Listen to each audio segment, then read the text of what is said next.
What up, gang? This is KenZerk, KenZillion, Zika Milligan, the Villain Trilligan, and we are back on Fate Stay Night Remastered. Getting back into Unlimited Blade Works. I just want to tell y'all right quick, I can't guarantee consistency right now with this recording with Fate because I've actually been feeling a little sick recently. I don't know, I might have a stomach bug or something, but my stomach's been killing me. And it's really hard to record with a fucked up stomach.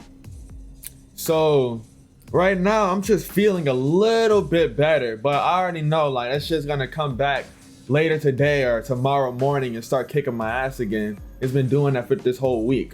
So right now I'm feeling a little bit better, so I'm going to record.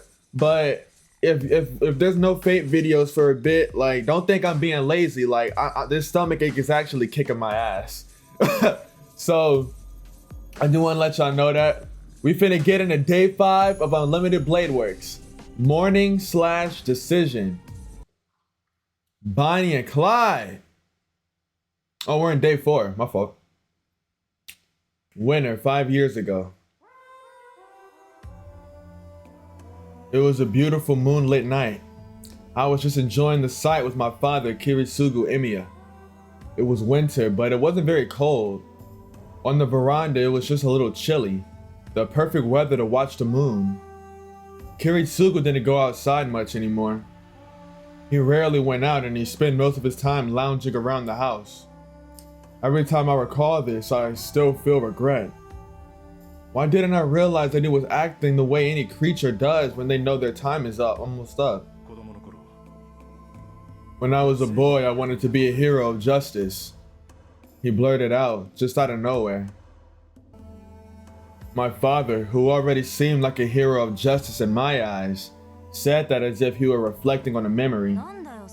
What, you wanted to? So you gave up on it? I asked, unable to completely hide my disappointment. Kiritsugu smiled apologetically and looked up at the distant moon. Unfortunately, yes. You can only be a hero for so long. It gets harder to call yourself one as you grow up. I wish I'd found that out earlier. That made sense to me. I wasn't sure why, but if Kiritsugu said it, then it had to be true. Oh, well that's too bad. Yes, it really is too bad. Kiritsugu nodded in agreement, so I just kind of blurted something out, as if it were a natural thing to say. Okay, if you can't do it, then I'll do it for you. You can't do anything because you're an adult, but I can. You can leave your dream to me. Because I'll make it reality. The bold promise made my father smile. His face said everything I needed to know. Kiritsugu made a long, contented sigh and whispered, "Ah, that's a relief." There he closed his eyes, and so too his life came to a close. Nigga died right there. This happened in the winter 5 years ago. Such was the parting that would determine the course of his life. The night that Shirou Emiya swore to be a hero of justice. There's no way I could forget. I never talk about this, but I still remember it. 10 years ago, a man saved me from a fire. He said thank you as he picked up the child who was unconscious, covered in burns and on the verge of dying. That he was glad to have found him. He smiled as if thanking someone, saying that he was glad to have been able to rescue at least one person. The emotion that I felt then is engraved in my mind. Nobody saved me. I couldn't save anyone. In the midst of that, I was the only person that was saved, and there was only one person who saved me. That's why I decided to be like him. I wanted to become a hero of justice that saves people and doesn't let anyone die. Even if it was a childish fantasy, I dreamt of doing so. And then, Kiritsugu, who is the embodiment of my dream himself, left behind his dream of becoming something like that and died peacefully. It's only natural for a child to follow in their It's only natural for a child to follow in their father's footsteps. Shirou Emiya must become a hero of justice and save someone like me. Yeah, I strongly swore so as a child. Shirou Emiya would fulfill the dream on behalf of the man that he admired more than anyone else. But I don't really know, to be honest, if the way I think is correct. Where that way of thinking comes from. What I can do as an amateur. How to make this dream of making everyone happy that Kiritsugu would often mention, which is itself as far-fetched as magic, come true. Oh, and what can I do as a master now? There's too many things to think about that my head feels like it's about to burst.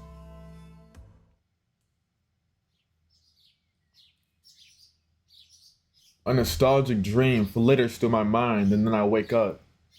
The bright morning light comes in through the window. It's chilling in my room, and my body feels it despite a blanket wrapped around me. Damn, I fell asleep here again.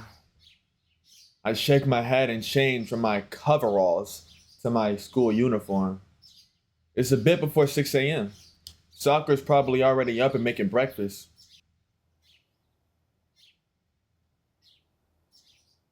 I make my way out to the yard and take in the morning air. Ah, it's a good morning. Though I'm preoccupied by the thought of the 3 girls staying here. Well, not exactly. More like 2 girls. I'd be hard pressed to call Fujine a girl. Anyway now. Check on Saber. I have to go see what happened to Saber. Despite Saber's stoicism, she seems social enough, so I think she ought to have handled Fujine and Sakura okay-ish. But still, I'm worried. I bet Saber's already awake. Then there's only one place she can be. Sakura's in the living room, so Saber should be in the dojo. Just as I thought, Saber's in the dojo. Shirou, what is it? I believe it is still early to be awake. Huh? Nah, this is normal for me since I usually have to prepare breakfast. I see. I'm surprised you wake up rather early. It must have been really expected for Saber to be surprised over something like that. Yeah, I guess I'm an early bird. But it isn't that big of a deal. Is it really that surprising that I'd wake up, that I'd be fuck! Is it really that surprising that I'd be awake, Saber? Oh, no, pardon me. Taiga is still asleep, so I hastily assumed the rest of the Emiya household was also slow to rise. Ah, yeah, I got you. She sleeps like a rock. Yeah, and she's a restless sleeper too, come to think of it. It must have been hard for Sakura and Saber to get any shut-eye. By the way, good morning, Saber. How'd you sleep? Well, thank you. Since we did not have a battle yesterday, I am not at all fatigued. That was good. I thought you might have had some trouble because Fujine tosses and turns a lot. It also seemed like you were up pretty late. If it gets too loud, I can tell them to give you a separate room. Given Saber's personality, I can't imagine she finds it entirely comfortable sharing space with Fujine. There is no need for that. As long as there is no issue, I would like to go with Taika's proposal. You sure? Well, if you can do that, it would make things easier. She was just casually calling her Taiga. You know, I feel like she's a little more approachable now. There's a bit of warmth in her tone. There's something about Fujine that strikes your fancy? Yes, Taiga is a good person. I find it rare for someone to be so guileless. As I understand that she has helped raise you, I follow why you are also so earnest. I don't know if I should take that as a compliment. I don't know if I should take that as a compliment. I think I'm gonna take that as an insult. I mean it as one. I have only known her for a short time, but I feel I understand her well. Makes sense. I do think she's an open book like that. The real problem begins with whether what you read makes sense, but that's a different story. Bars! So you are able to get along with Sakura too, right? Sakura isn't as bad as Fujine. Fuck no! I can't stand that bitch! I believe that is true. However, I have not come to an understanding with her quite yet. I would not characterize it as open hostility, but she is hesitant to lower her guard. Oh, so you haven't talked with her yet? We have spoken and come to an accord. As you say, she is a kind person like Taiga. Oh, then it shouldn't be a problem. I sighed with relief. She don't fuck with me. Well, not to say I'm not still concerned about how that sounded more like negotiations than people getting along, but I'll shelve that for now. For now, all the problems in the Emiya household should be solved.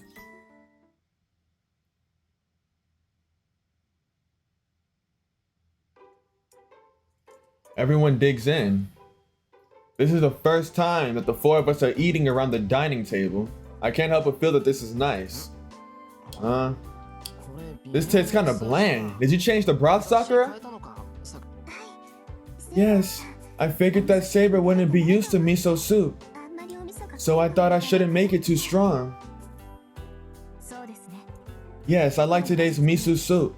I like today's miso soup much more than last night's. However, Sakura, I am used to Japanese food, so please do not worry about me and cook as you will.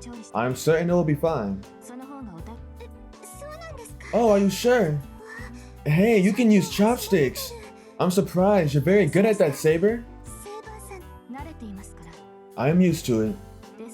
However, to be honest, using chopsticks is tiring. I do believe that they are superior to a fork and knife, however. Yeah! Fuck! That was not her voice. Yeah, you usually use a fork and knife and not chopsticks, huh? Oh, that's not what you put on there. You have to put soy sauce on that. I see. Thank you for the warning. No problem. I'll take some of your seaweed as a reward. Give me seconds, Shirou. Okay, don't eat too much and fall asleep again. Fat fuck. Miss Fujimura, I think you should hold back a little if you're gonna participate in today's morning practice. It's alright, I need to eat this much or else I won't last until lunch. And you're not one to talk eating rice balls after morning practice. Oh, you knew about that. I was watching you since you were in the corner acting suspiciously. A girl your age shouldn't be eating 2 meals for breakfast. The devil comes down on your scale one day to terrorize you. According to my estimate, your weight right now is... No, please, don't, Fujimura. If you say it, I won't make you breakfast anymore. Man. Also, I only eat between meals every now and then. It's not like I do that every day. Oh, is that so? I thought you make rice balls every day since you always cook extra rice. Exposed her! You knew about that, senpai. Oh, Sakura, Shirou is oddly sharp when it comes to picking details like that. I bet he knew from the first time you made it. The first time? You mean last summer?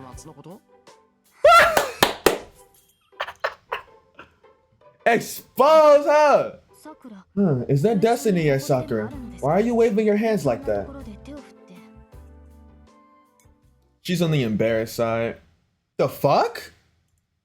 Why am I looking at my damn comments and motherfucking... I'm looking at my YouTube comments. I don't know what it commented on, but I'm looking at my YouTube comments. This motherfucker named Skippy Dingle Chalk talking about we gotta get you to Turkey, gang. The fuck does that mean? I don't want to go to Turkey. I like it where I'm at. I like it exactly where I'm at. I don't want to go to Turkey. The fuck? Breakfast proceeds like that. The morning is twice as noisy as usual. In the midst of that, over 50 victims were found earlier this morning, and they are undergoing treatment at a nearby hospital. Damn. Who fucked them up?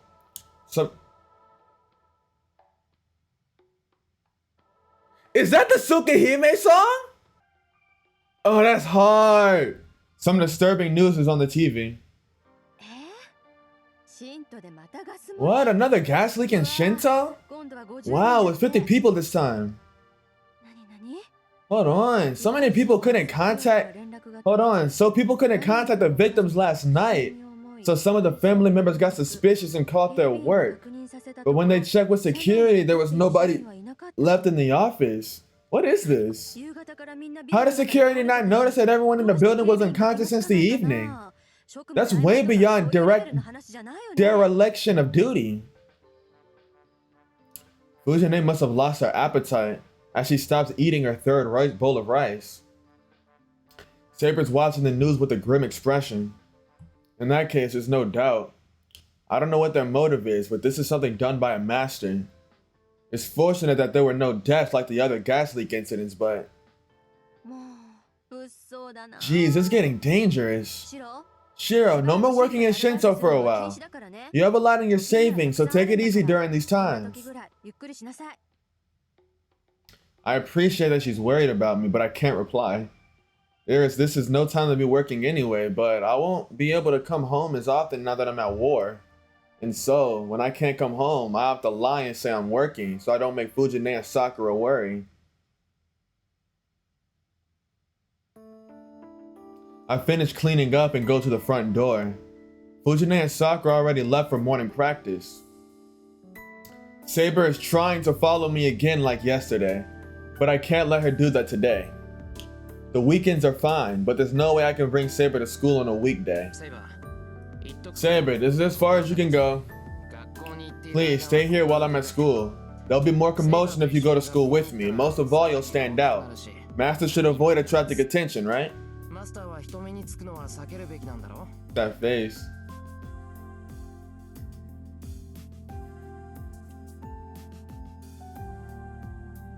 She looking like, nigga? The fuck you say to me, nigga? The fuck did you say to me, nigga? I know good and time well you ain't tell me that shit. She must not be satisfied as she silently protests. It's okay, I won't be attacked in places where there's people, so school is safe. Besides, I can manage if it's just protecting myself. Saber's eyebrow twitches. She must have an objection about the fact that I can protect myself. Like, that nigga, you weak as shit! You ain't protecting nothing! Allow me to ask you one thing. Are you saying that you can defeat enemies by yourself? Of course not. I'm saying that I can avoid danger by myself during the daytime. I won't go near places where there's no people, and I'll come back before dark. That'll be okay with you, right? You also have to be resting to preserve your magical energy. You don't have to follow me. I understand. I just have to believe you if you say so. She is seriously worried about my safety. I feel bad for turning her down. I'm sorry, Saber. But it'll be alright. Also, you'll know when I'm in danger, right? You can come to me if that happens. No, that does not happen. Our connection is weak, so the only time I will sense you in danger is when death is already imminent. It will be too late if I head over then. Then I have to call for you myself. Yes. If you think that you need me, then I can tell as your servant. Even then, if you believe that I would not make it in time, then please use a command spell. With that, I'll be able to jump through space and go to protect you. Jump through space? That's really close to true magic, I think. The right to absolute obedience, a command spell, is something that powerful? Got it. I'll try my best not to get into that situation. I'll be back before dark, so please look after the house. I'll wave her goodbye and put my hand on the door. Understood. Please be careful, Shirou. Your school is abnormal. Please be on guard the whole time. Make sure not to go near Rin especially. Are you saying that Tohsaka will attack me at school? I don't think that's likely. She is truly a mage. The association's rule to not involve any innocent people is ingrained in her, and she seems set on wearing the mask of a model student. I would think she would even greet me casually if we saw each other at school. I would like to believe so. Rin is not the kind of person to change a decision out of concern for witnesses. It seems she regards you as an enemy, so it would do no harm to be on guard. Okay. I think it's a needless worry, but I'll be careful. I wouldn't say it's a needless worry. It's past 7 a.m. It's later than usual, but I should make it on time without having to hurry. Woo! It's 7:40 a.m. I go through the gate with plenty of time as I make my way to the building. I'm overcome with a strange feeling and stop in place. What is that? I guess there's nothing wrong. It's not like someone is watching me, nor is the view any different. If anything, it would be that it's muted. Like there's some sort of illusion going on. Everything, the students, the trees, even the school buildings all feel like they've lost their color. Maybe it's my imagination. I might be hypersensitive from everything going on. I close my eyes and rotate my shoulders, but even after taking a deep breath, that unknown strange feeling doesn't disappear. Get your ass back home. I go up to the 3rd floor and head to my classroom. Is this when Shinji's bitch ass fucking attacks us? Then I run into Tohsaka. Yo! Since we do know each other now, I casually greet her. But Tohsaka's frozen as if she saw a ghost. Tohsaka, what? Is there something on my face? I wipe my cheek with the sleeve of my uniform. Tohsaka still doesn't reply. She looks away and goes back to her classroom. I'm confused. What was with that reaction? I don't think it's like her to ignore someone who greeted her. Fucking asshole. Jerk. The strange feeling hits me again once I enter the classroom. So I might have brought in some snacks here since I smell something slightly sweet. I guess the classroom is the same as usual. I greet the other boys and sit at my seat. There's 10 more minutes until homeroom starts. I look around the classroom and notice a seat without a bag. Shinji's absent, huh? Come to think of it, he missed yesterday's practice too. Despite how he looks, Shinji is punctual and tries hard to follow the rules. It bothers me a bit that a guy like that has been absent for 2 days. It's lunchtime. I usually go to the student council room on the days that I make my own lunch. If I eat in the classroom, the guys will take my food and the girls will tease me. What's wrong, Issa? You're not eating lunch? Oh, I just finished. I'm really sleepy right now. Wake me up before lunch break is over, will you? Issei says and puts his head down on the table. Did you pull a all-nighter or something? Thought you have to go to bed by 11 at the temple. Correct. That's how it goes, but I haven't been able to sleep well lately. No matter how much I sleep, I can't get rid of my fatigue. I've been sleeping whenever I get the chance. What do you mean? If you're sleeping at any chance you get, then you shouldn't be sleeping. I would think so too, but since I can't get rid of my fatigue no matter how much I sleep, I have to sleep to get rid of my fatigue. I know it's contradictory, but I can't help it. Man, it's too early to be sleeping like a log in spring, you say? I slumbered spring's morning and missed the dawn from everywhere. That touches a sore spot. Issa doesn't even try to get up. Nothing for it, I guess. Seems pretty bad, so I'll keep him company until break is over. Huh? Issei, someone here. I don't care. Tell them that the student council is closed for the day. Well, I can say so if you want, but I think it's Mr. Kuzuki.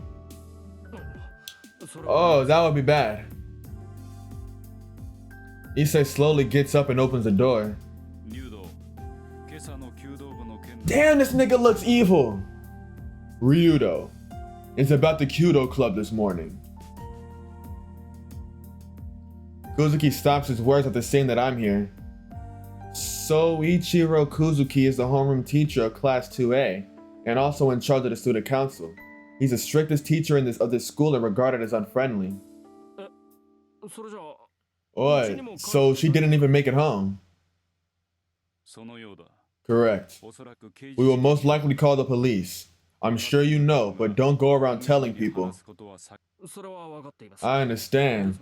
Then what about Mato? One of the firsties from the Kyudo club said they saw her and Mato together. It is the same for him as well. Shinji Mato has an unexcused absence and does not seem to be at home either. His sister Sakura Mato was staying at Miss Fujimura's house and does not know anything. Issei and Kuzuki are talking about some disturbing shit. To summarize what I overheard, there's a student that has been missing since yesterday, and Shinji is the last person she was seen with. Sorry to interrupt. I'm sure the school curfew would get earlier due to this. Kuzuki just states his business and leaves. Jeez. Hey Emiya, have you seen Shinji? No, I haven't. I didn't go to the archery range this morning. You know that he's absent too. That's how it is. Issei's face clouds over. Well, this sucks. It's not something I should poke my nose into, but it seems like this concerns the Kyudo Club. I'm sorry for this, Issei, but I should get some information out of him. Issei, you said this person didn't come home yesterday, but who is it? Well, I also know that I already know that Shinji hasn't also fuck. Well, I already know Shinji. Fuck. Well, I already know that Shinji also hasn't come home. Well, you're no outsider, so I suppose you can know. It's about last night. A family contacted us saying their daughter who went to Kyudo practice hadn't come home. When we asked the students who participated, we found that the last person to see the missing student was Shinji. Shinji, huh? Hold on, Shinji wasn't at yesterday's practice. And I was with everyone at the gate. Yes, that was corroborated as well. This was after that. When one of the first years went back to get something they forgot, Shinji was in front of the dojo. It seemed like he was arguing with them. I have a bad feeling. If there was someone still at the dojo, there could only be one person. Don't leave out the important details, Issei. Who's the student who's been missing? Don't tell me it's my girl. No! Ayako! No! Fuck! Fuck! Shinji, you bitch! Right, it's the Kyudo captain, Ayako Mitsuzuri. After she went to return the dojo's key to the teacher's office, she's been missing since she was last seen in front of the archery range. Issei averts his gaze as if it's hard to say.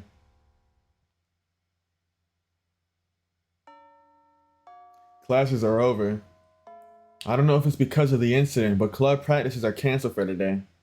The library seems to be closed as well, and the students who are done with their homeroom class hurry home. There's an announcement telling students to go home unless they have some special reason. I'm the only one left in the 2C classroom. The other classrooms are probably the same, so I should hurry or else I'll be the only one stranded in this building. Let me ask around before that. I can't leave without doing anything after finding out Mitsuzuri's gone missing. She's strong and has more arm muscle than some guys. It's a big deal that she's gone missing, and most of all, I can't ignore it as her friend. Sorry, Saber. I have something I have to do. I apologize to Saber and leave the classroom. I should go talk to people in Mitsuzuri's class 2A.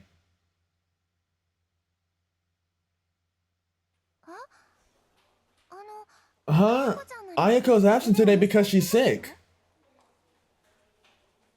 Mitsuzuri's absent. You should know that if you're in the Kyudo club. I'm telling you she's absent. Her luck must have run out. Her streak of 0 targets and absences ends today. What the fuck is wrong with you? That's all I could get from the girls getting ready to go home. It seems like everyone in class 2A has been told Mitsuzuri is absent due to illness. Sorry for interrupting. If Mitsuzuri comes tomorrow, please don't tell her about this. I'll wave goodbye and leave. If there's anything else, there's only the archery range left, but...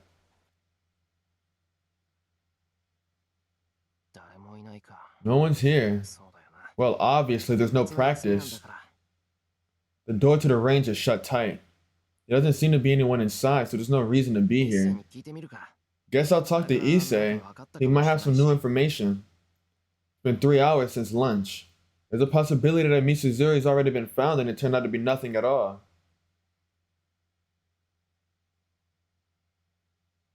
Man, I didn't think the student council room would be closed as well. There's barely anybody at school, so it'll be hard to ask around any further. I should go back. Fuji Nation knows something about Mitsuzuri. I grab my bag and go out into the hallway. The sky is tinted crimson. The sun is setting and it should get dark in an hour or so. I get to the stairs on the 3rd floor. As I sling my bag and start to make my way back home, I hear a sound above my head. Huh? I look up. There.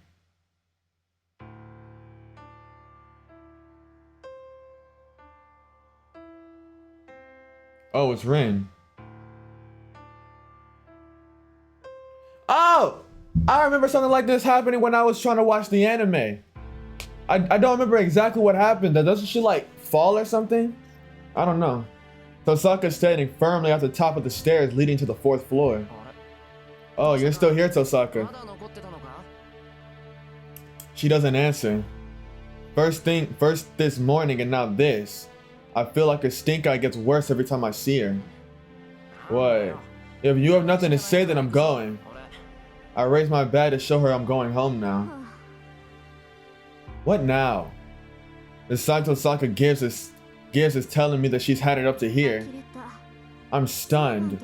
Coming to school without your servant, are you insane? She mutters in a voice without emotion. Of course not. Saber can't go into spirit form, so there's no way I can bring her to school. Then you should skip school. A master walking around without their servant is like asking for others to kill you. Emiya, do you know how stupid you are? What? I'm not stupid!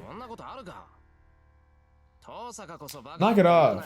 Masters don't fight in places where others can see, right? Then during the day, especially at school, is out of the question. Alright. Then let me ask you. Is this a place where others can see? Huh? What is she saying? I don't need to check if others can see. Exactly. Exactly. Huh? How did this? Conveniently, there's no one around. There's no one in the 3rd floor hallway. I'm sure it's the same for the 4th and the 2nd floor. The school building, bathed in the settling sun, is completely still. At this rate, there must be only students or teachers on the 1st floor.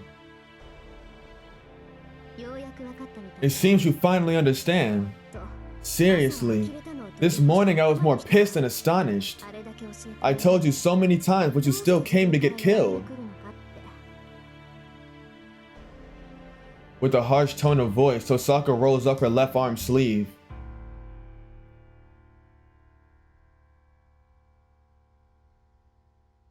What is a pale and slender arm?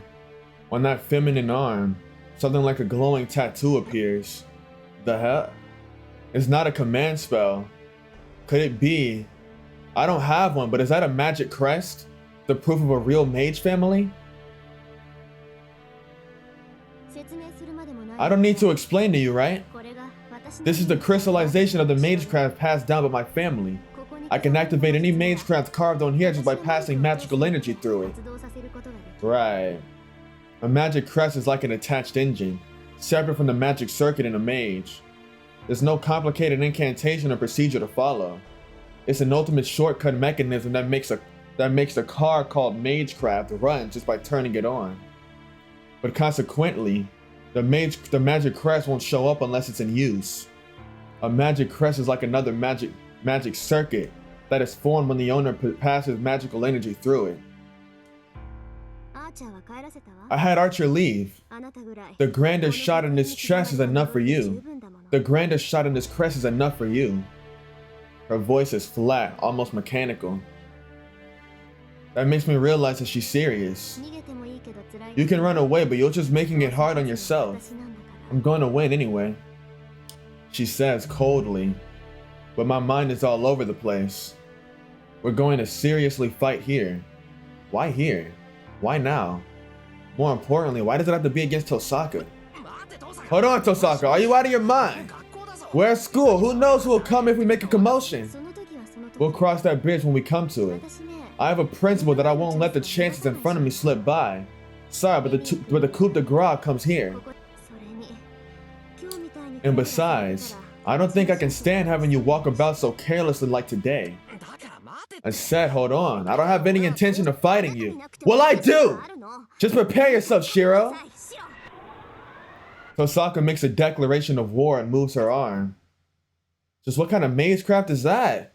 The instant Tohsaka points her left arm towards me, my vision is filled with light. It's about 4 steps if I leap towards the stairs leading to the 2nd floor. If I'm about to retreat back into the hallway, it'll also take me about 4 steps to get into Tohsaka's blind spot. There's no time, If I retreat back to the hallway, it'll also take me about 4 steps to get into Tohsaka's blind spot. Okay, this is strange. I feel like if y'all back into the hallway, I'll at least have some places where I might be able to escape or hide at, right? But then, if I'm not able to get there in time, I'll just kind of be in an open area.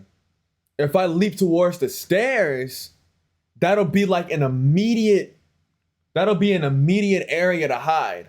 Because stairs, that's gonna take some time, you feel me? That's gonna be immediate cover, immediate way to shake her off for a bit. But at the same time, if he's not quick enough, if he doesn't make it in time, then he could be trapped in the staircase or something like that. And then if you're trapped in the staircase, there's nothing you can do, right? So I really don't know. I feel like they both can go so fucking well, but they can also go so terribly at the same time. So it's I really have no clue. So jump to the stairs. Tohsaka is dead serious.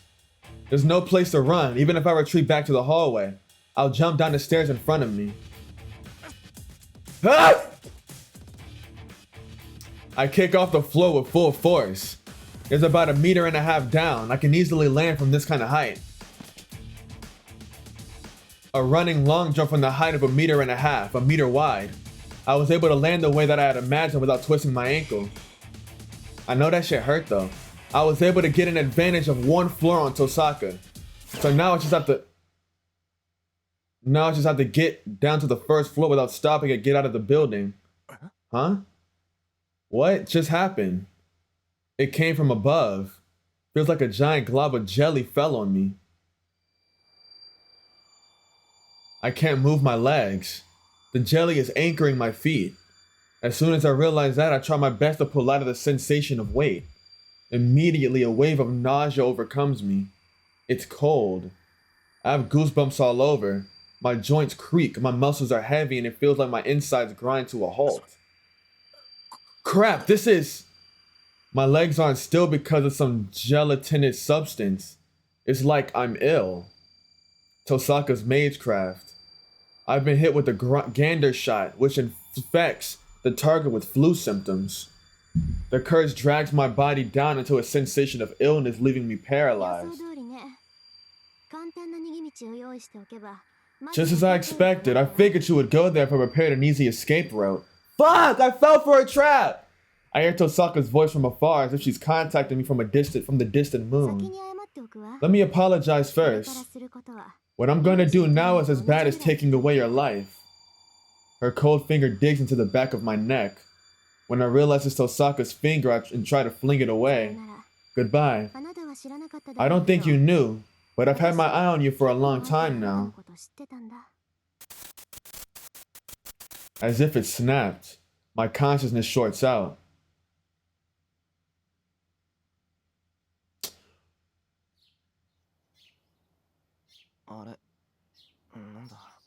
She must have taken away our command spells or something.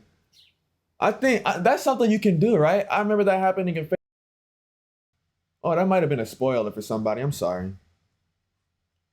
It's morning already. I arouse my hazy mind and fight the urge to go back to sleep. It's already past 6 a.m. I should be preparing breakfast right now.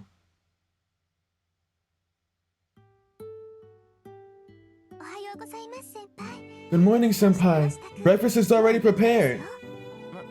Oh, okay. Sorry I made you do it by yourself again. I was so sleepy for some reason and couldn't wake up. I'll make dinner to make up for it. I'll make dinner to make it up. No, you can't do that.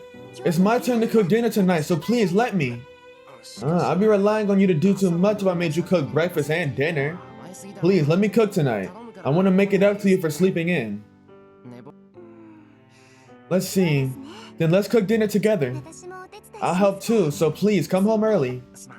Alright, I'll leave work early today. I apologize to Sakura and sit at the dining table. Breakfast is on the table and Fujine runs in at the last second as always. Good morning. Everyone's doing well this morning. Wait, huh? What is this, Shirou? Huh? What do you mean? Did you forget something at your house? Huh? Wait, that's weird. I knew something was strange, but nothing strange at all. But something still bothers me. Shirou, aren't we forgetting something? What? Forgetting something? Like what? Don't ask me. I can't figure it out, so I'm asking you. Hey, don't you think something's off, Sakura? Like something's missing or you're forgetting something? No, I think that's your imagination, Miss Fujimura. I can't think of anything or anyone that's missing. Yeah, she took our command spells and now we don't have it. Now Saber's gone. Oh well, if I can't remember, then it must not be that important. Fujine seems satisfied since he sits down and starts eating. Without a doubt, this is a normal morning. Alright, how long is this shit gonna be?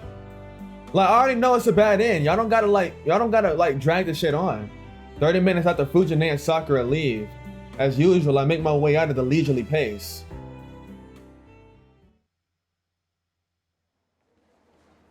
I go up to the hill that leads to the school.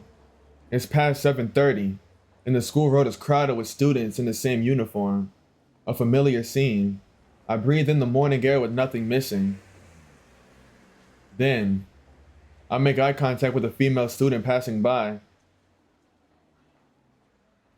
She must have found it awkward that our eyes met, as she starts walking up the hill briskly. What, Emiya? Were you glaring at Tohsaka just now? Huh? Oh, morning, you say? I wasn't glaring at her or anything, we just made eye contact. Really? That's fine then. Make sure not to pick a fight with Tohsaka.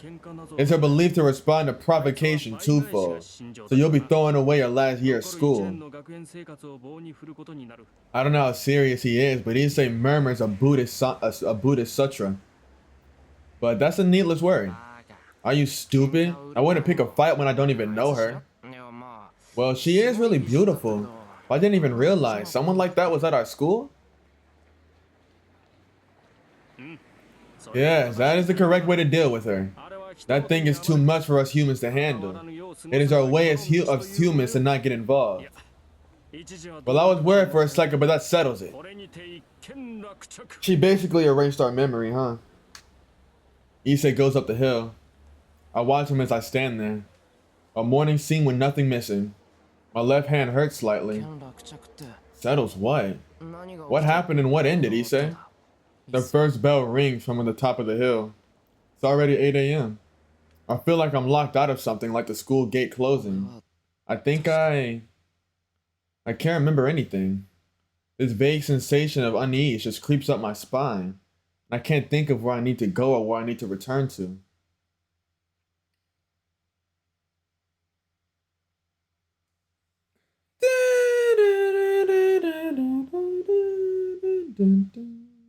Alright, so that was a trap. Tohsaka is smart. I should have seen that. I should have expected that. She led a trap.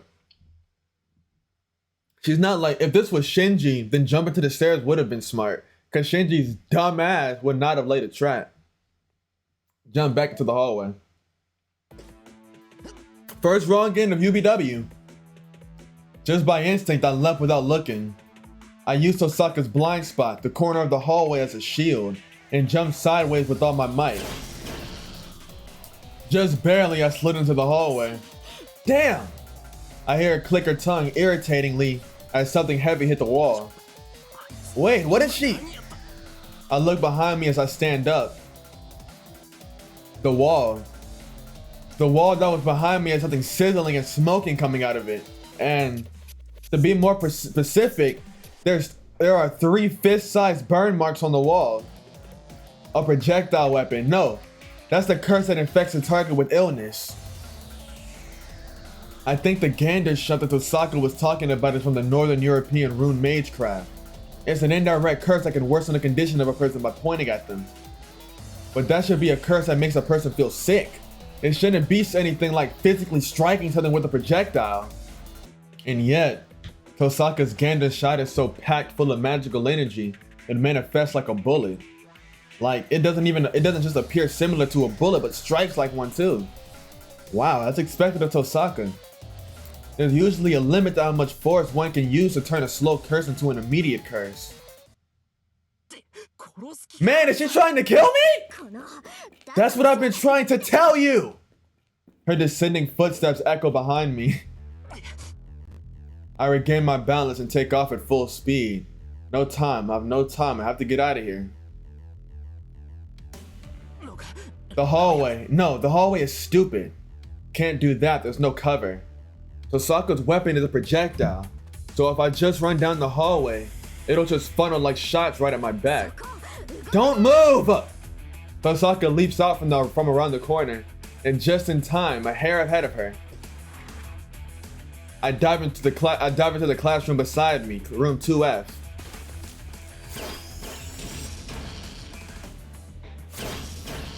Woo! Gander's shots fill the hall. It seems like Tohsaka fired the moment she cleared the staircase. What a joke, I can't fight something like that! How the hell did she tell me to fight? I'm no match for her! I urgently look around the classroom. I need protection. Is there some shield or clothes or bulletproof vest that would even protect me from if I got shot? Crap, she's here! Tohsaka's footsteps stop at the edge of the classroom. I'm sure she saw me run in here. Maybe she's wary of a counterattack, so she just froze outside. Yeah, right, dumbass! I run as I dart from one side of the classroom to the other, sprinting towards the exit up front.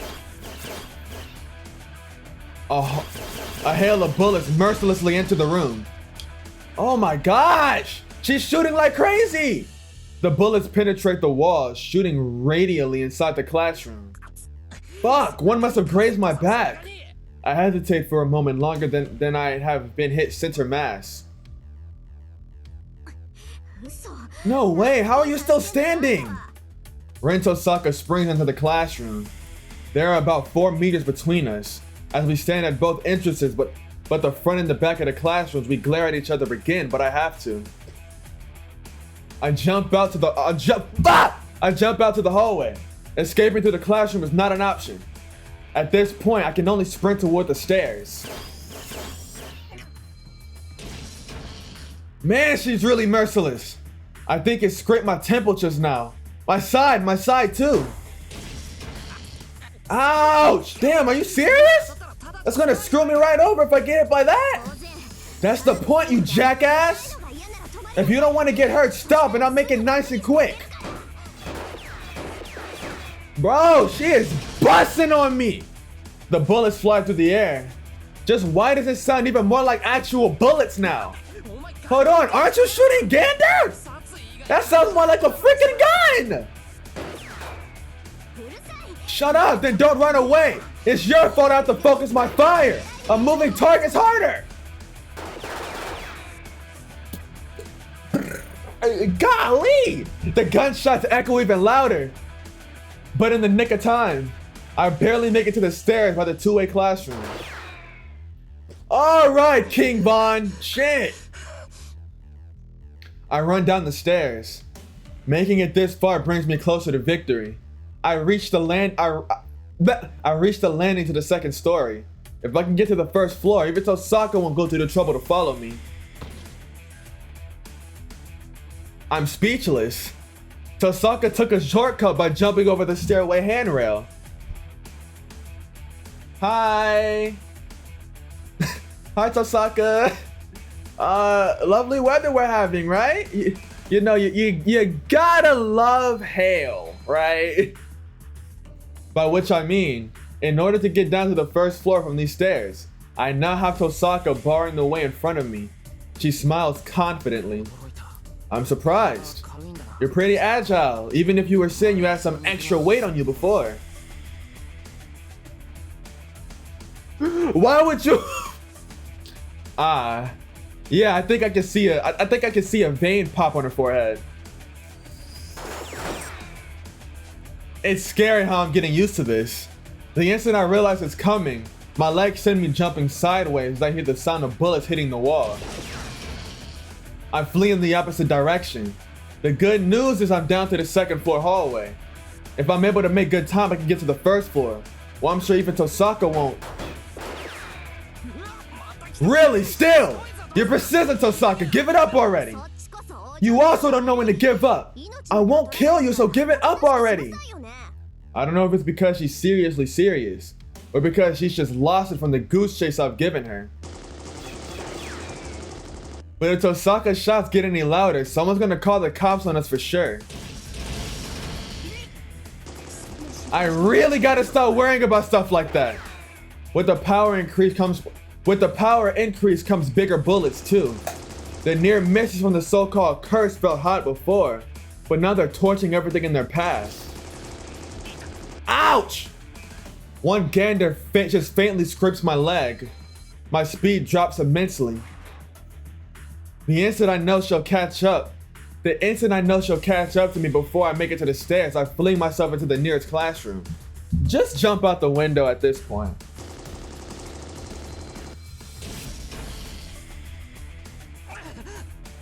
Inside, I make for a window.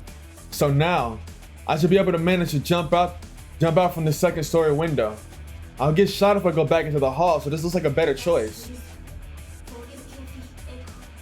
You better jump! I hear Tohsaka's voice in the hallway. Something like a thin membrane envelops the classroom. A bounded field? The moment I realize that it's a bounded field with some sort of soundproofing effect, I know exactly what she's going to do. I dive toward the wall by the windows. I can feel a strong magecraft being activated. Quickly, I upend the desk and crouch behind it. This isn't like the gander she fired until now. I close my eyes and place my hand on the underside of the desk.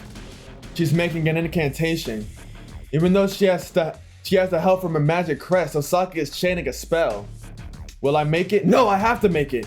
I skip all the stages of the process of creating a second set of nerves in my spine and pour as much magical energy as possible into the desk.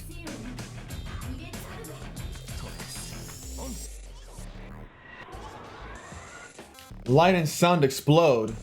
It's an ordinary day after school, and this mundane, everyday classroom is suddenly a dance floor.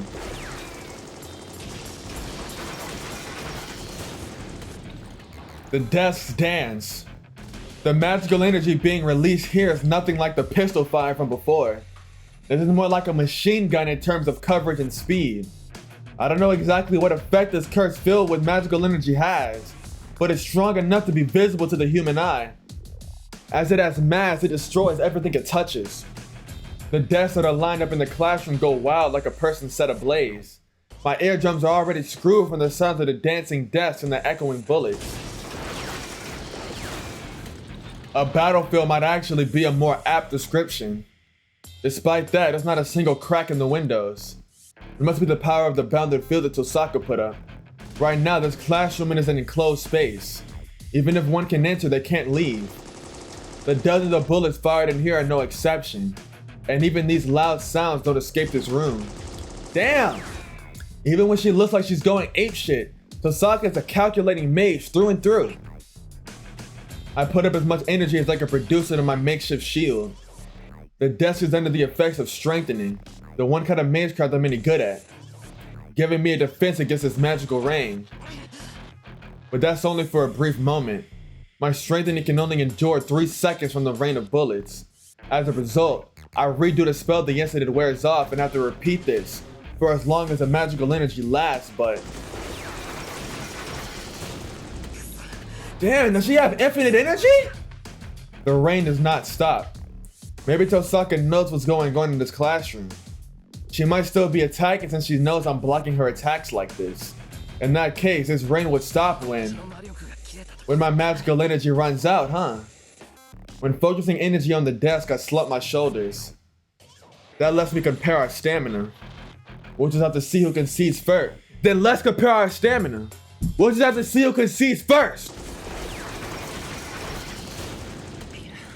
Even so, it's like the match has already been decided. I feel like I got KO'd 15 seconds into the first round.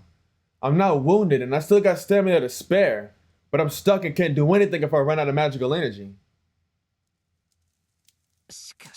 And man, I peek from behind the desk. The smoke filling the classroom makes everything hazy. I hear a clanging sound. My hand bumps into some kind of rod on the floor. A chair leg, huh? She really destroyed this place. Well, I guess it could be used as a makeshift weapon. The rod is about 20 centimeters long. I take hold and pour what remaining magical energy I can into it. It worked. Guess I never miss when it's the real thing. I try to practice swim with the strengthened club. Well, things won't get better if I just sit here. I'll just be full of holes if she attacks again. Maybe I use too much magical energy and I can't even stand. And I can't even breathe in this smoke. Smoking me out, huh? She's got it all planned out. Tohsaka's experienced in fighting. She'll just corner me if I stay here. I'm sure she's waiting for me in the hallway, but I can't escape from the window because of that weird bounded field. I make up my mind and go to the hallway. With the numbness on my feet still there, I push past the wreckage of desks and I crawl forward into the white smoke before me, then beyond the scorched ruins.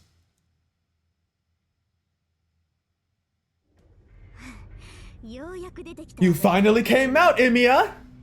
Tohsaka is waiting for me with her shoulders heaving. I glare at her and manage to pull myself up. I guess the numbness is temporary and I can move my legs if I really try.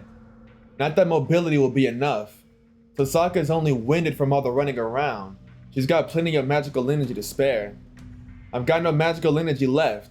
She's just a bit low on stamina. The moment we resume this battle, I'm going to be shot down for sure. It's over. Come on, throw away that silly weapon. You don't stand a chance at winning. Her and Tohsaka gloats over her victory. That kind of pisses me off. Honestly, I know I have no chance in hell, but I can't help but feel insulted. Well, you never know. And I don't think you have any room to say that while huffing and puffing like an asthmatic dumbass. I point the leg of the chair at Tohsaka as a sign that I'm gonna go down swinging. I see. Fine. I was gonna be nice if you were gonna give up, but it seems that's still casting pearls before a swine. So let me apologize in advance, Emiya. She grins. I wish she wouldn't make such an ominous smile. Apologize for what? Even if you apologize now, I'm not gonna forgive you for this. I'm apologizing for what's about to happen, Emiya. I can't hold back if you resist, right? If I accidentally kill you, it'll be too late to offer my apologies then, you know? Shit, she's serious. Not that she hasn't been serious up to now, but this seems like she has her last breaker flipped. I now realize I'm truly a sitting duck, and earlier she was just getting her ducks in a row. Oh, you finally understand. Good, if you said something brainless, I'd have had to really do something about it. What do you mean by something? She glares at me. Okay. Something brainless like that. Yeah, I got it. This is your final warning. Throw away that silly weapon of yours and give me your command spells. Worst case scenario, it'll rip off your arm nerves, but that's better than losing your life, right? Give up my command spells. Those aren't something I can afford to give, and most of all, no, I can't do that. I see. Let me ask, why? If I were to give you my command spells, that'd be the same as betraying Saber. Alright, I'll give you 3 seconds. It's your life, so you decide. Tohsaka raises her left arm. I bet she'll fire again at the moment I refuse. Can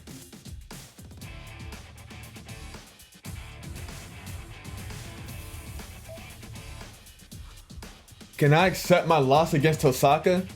What does this mean? Are they both rebellious? Like, is saying can I hand her my command spells, is that saying like I'll just take death? Or saying, can I accept my loss? Is that him saying like, I'm gonna get the hell out of here? I'm gonna say, can I accept my loss? 3秒 3. What's your reply, Emiya? 返事は We stare at each other. Did I just hear a scream coming from below? 遠坂 Tohsaka, that was 悲鳴だった a scream, right? I immediately stand up and start running. ちょっと場所は Hey, do you know where it came from, Emiya? 知るか How would I know? ことしかわ I could only tell it came from below. ちょっと待って Hold on, I left the bounded field. I run down the stairs. I said, hold on, it's dangerous to go by yourself. そんな場合か Isn't it time to be worrying? That scream sounded bad. 分かってるわよ I know that, that's why I'm saying it's dangerous, stupid.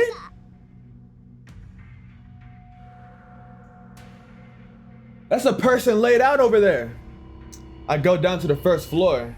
At first glance, the hall looks empty, but then I spot a female student laying on the floor at the far end. No, the student is in a heap. The student is in a heap in front of the emergency exit.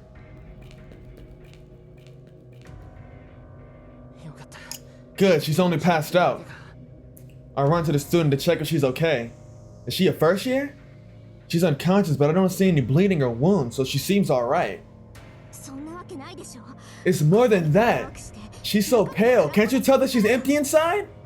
Huh? なんか Empty inside? 魔力 She's had her magical energy. Her life force drained. にやられた人 It's as bad as, no, worse than those attacked by Caster. 放っておいたら This girl's gonna die if we leave her like this. What, die without a single wound? ないのにか 外が無事でも Even if there's no external wounds, it follows that she'd die if her life force is gone.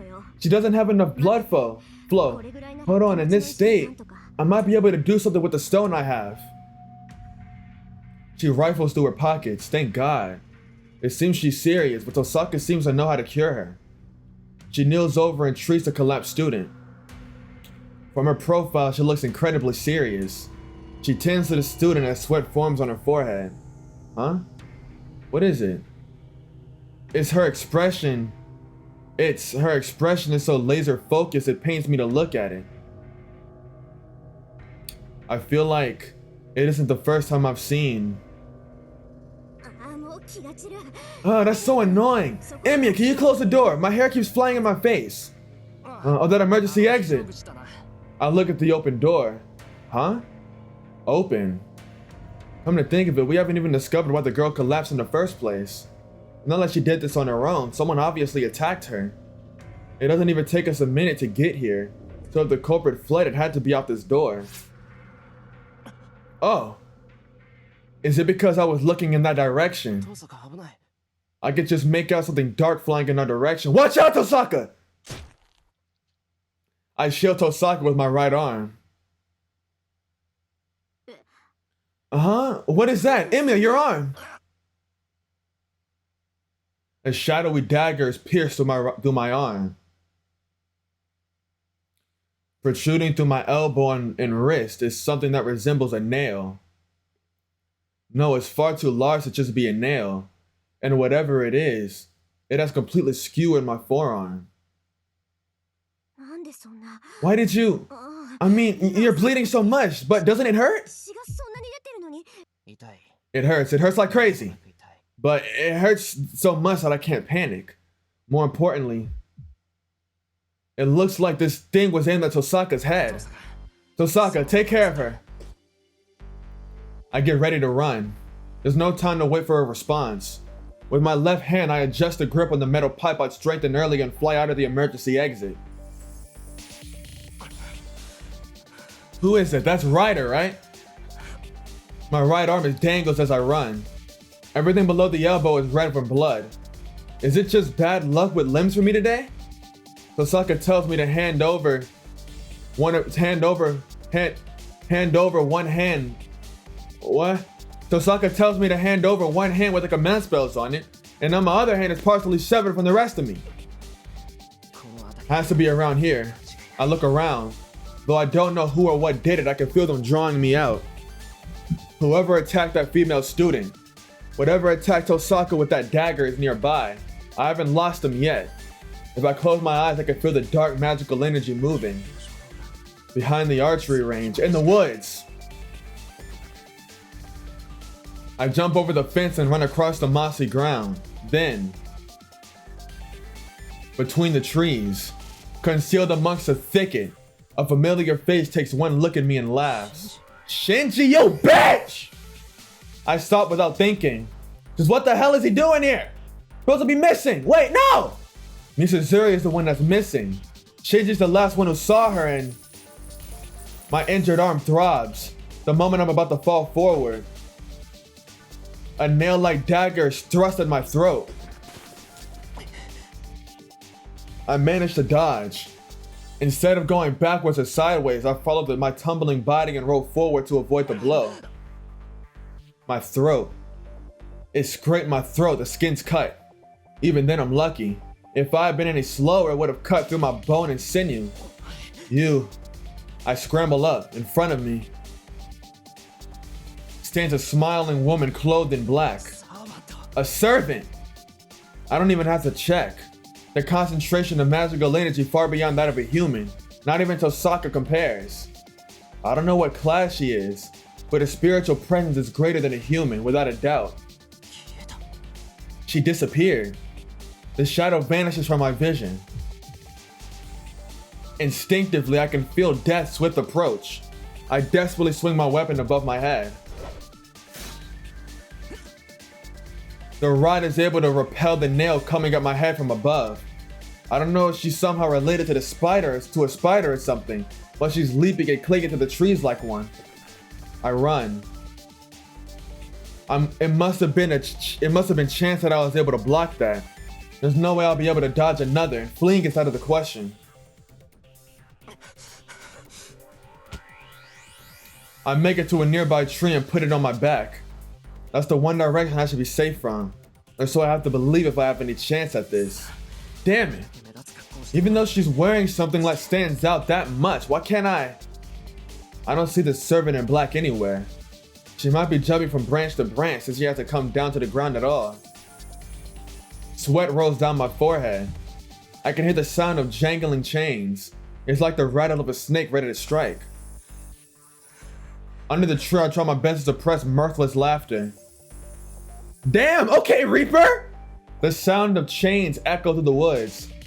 In this life and death situation, where the next attack is sure to kill me, my mind is blank. I have no sense of time. The guillotine just hangs in the air.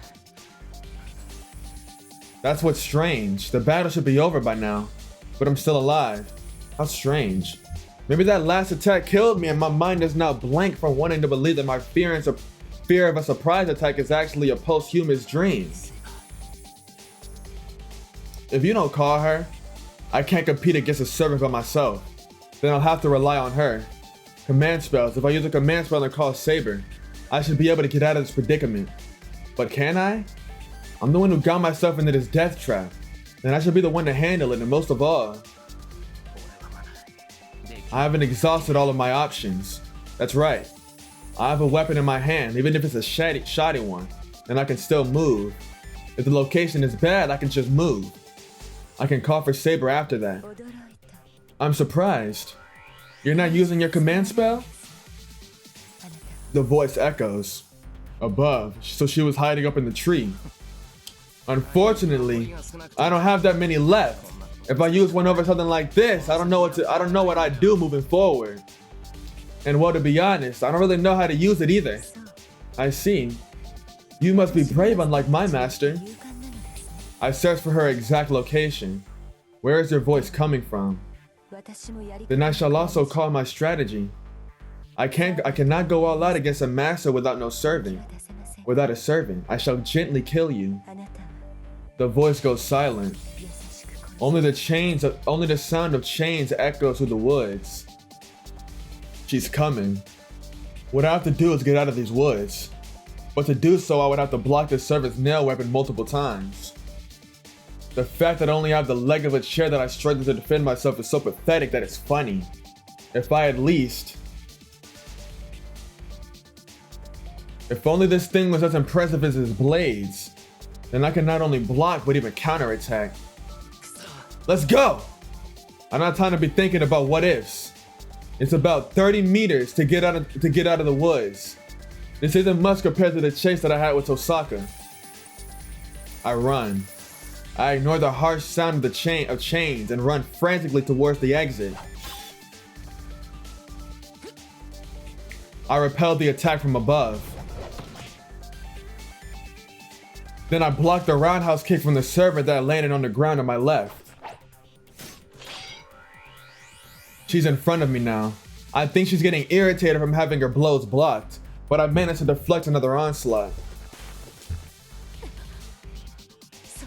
This just isn't. The servant in black retreats. It's just chance. Just like the first attack, blocking everything else has been because of a fortunate happenstance. I can't even see the enemy. For someone like that to be able to survive was nothing but pure luck. But is it really that common? No. What if my assumptions were wrong in the first place? The first attack, a surprise attack into my head. Such attacks that would have been impossible for Shirou Emiya to dodge. There's no way that coincidence is lining up this much. You. The servant in black mutters to herself, it's a trap. Surprisingly beautiful sensual voice, despite the irritation evident in it. You fucking suck, bitch! You lack power compared to the other servants. Lock the fuck in! I swing at the servant standing in my way. The servant in black blocks my blow and jumps back, her hair flowing in her wake. I can do it! There's nothing in my way now. The servant in black retreated. If I just keep going for just a few more meters just like this, this is the end. From the very beginning, you've been dancing on my tune. I knew it was a trap. Huh? My body falls. Rather, I'm being pulled backwards. My right arm hurts. Some unknown force is dragging my skewered arm back. Do you still not understand? That object stabbing your arm is my nail. Your nail. That makes me realize. Extending from her weapon. The grating sound of metal against metal. The sound of chains. I've been hearing them ever since leaving that doorway in. I reach out for my right arm with my left hand, but it's too late. Dragged by some invisible force, my arm flies and out of reach. With no mercy to my agony, it lifts me into the air. The nail piercing my arm is attached to a chain.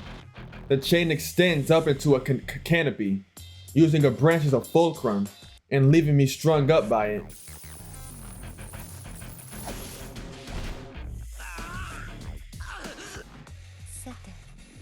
Well then, you said something interesting earlier. The servant in black approaches. You was talking all that shit a minute ago. What's wrong, nigga? I can't run away or fight now that I'm suspended in the air. You said that I'm inferior to other servants. This is most troubling. I must correct this mistaken perception before I can slay you. I'm like a sacrifice. It's like I've been sent to the gallows in a western. The nail-like dagger is raised. The servant in black licks the tip of it. Let me see. First, I shall take those mistaken eyes. Then your remaining limbs afterwards. She makes a nimble jump and appears right before me, suspended 3 meters in the air. The nail is swung downwards. My body can still move. If you don't call for Saber, I'm no match for this servant. Then with my free arm, I should call for the one who can beat her. I don't even know how to consciously use it, but it responded once before. So if I really put my mind to it. Saber! Saber! Help! Saber! Save me!